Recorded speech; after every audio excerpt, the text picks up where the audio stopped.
Well, the nation has been warned to expect a summer of extreme weather, with temperatures set to soar as high as 46 degrees in parts. But it's not just ourselves we need to look out for during the warmer months. Pet owners are being encouraged to take a special care of their fur babies and find ways to keep them calm and cool when the mercury rises. To tell us more, celebrity vet and real housewife of Sydney, Dr. Kate Adams is here, along with Finn and Maisie. Yeah, I've got Hi, Maisie, guys. you've got Finn. Oh, they're so good, aren't they? So cute, absolutely. Now, Kate, pets can have a very different sensitivity to heat than humans. So what sort of things should we look out for that our pet might be in a bit of distress in the heat? Look, I think that the early signs are excessive panting, excessive drooling, excessive drinking. The first time really that you really need to get stressed and get some emergency care is when they start to get uncoordinated, and you don't want to let them get to that. So the point is to not let them overheat in the first place. OK, so let's get on to that. What are the best tips for keeping them cool on hot days, Kate? You know, like heat stroke is really critical. Like it's something we take very seriously, and honestly, we do lose quite a lot of dogs to heat stroke every year in Australia. It's not just like us where you just kind of get a headache and off you go. Like these guys really do suffer. So in terms of actually stuff that you can do to help them, is what you really need to do. Things like wading pools, great, I love them, especially for dogs like Finn, who is a golden retriever cross-border collie. You know, love the water. Ice blocks, I love a good ice block because you can put lots of little stuff in there, like freeze them with blueberries and whatnot, so get creative. Lots of stuff on Google of stuff that you can do.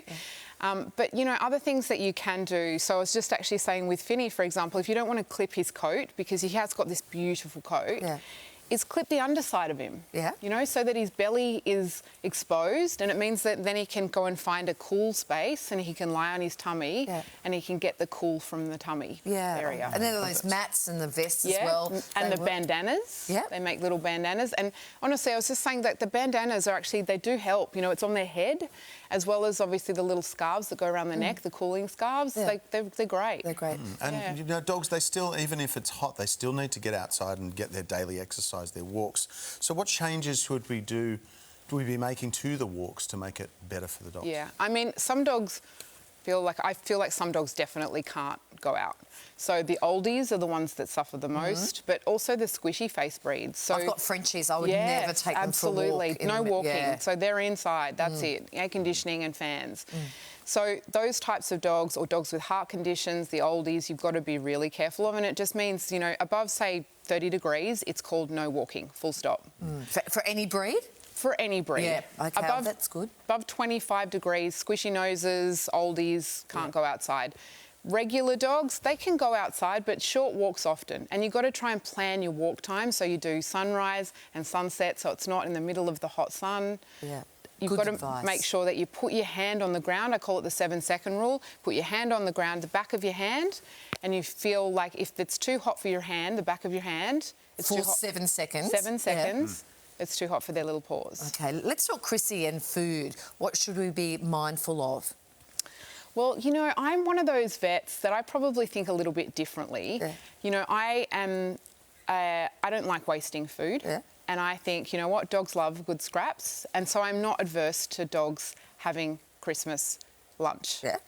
However, you just got to be mindful, everything in moderation, right? So when it comes to foods not to use, you've got to really consider things like your grapes and raisins, so fruit cakes, they're definitely out. Chocolate, we all know about that one. Well, most people should. Chocolate is definitely out. Onions, they're not on the list either. But the other big one is ham. So Christmas ham, not only can it cause pancreatitis in dogs, but the other thing is it's a processed meat. So the same as us, why we shouldn't eat Christmas ham, is it's a class 1 carcinogen, right? We know that processed meats have a detrimental effect, and they have a link to causing cancer. OK, so no ham for the dogs either. But plenty of turkey. Turkey back. Hand over the turkey. Now, before you go, we do have to ask about the Real Housewives of Sydney. Yeah, of course you do. There's been a few headlines about the new season that's in production. Can you give us a bit of goss? Give us a bit of goss. Well, I don't really have any goss. You know what? Like, you should know by now, I keep my nose clean. Always. But, OK, I'm an angel. We are going to see, like, it's going to be worth watching. It is, Because... to be very honest, Yes. it is explosive. Right. I think there's friendships that have been made, friendships that have been broken. And you at the centre of all of that. I have tried very hard to be quiet as a mouse. Quiet as a mouse. Things like You off. try, but look, the important thing is trying. You may not always succeed, but at least you gave it a red-hot try, Kate. You know what? When I have something to say, you know I'm going to say it. Okay, we'll stay tuned for that. Thank you, and thank you for the Thank really you for good having me, advice. guys. I Thank love you, talking Finn. about pets. Thank you, Maisie. Thanks, Thank you, Maisie. Kate. Thanks, Vinny.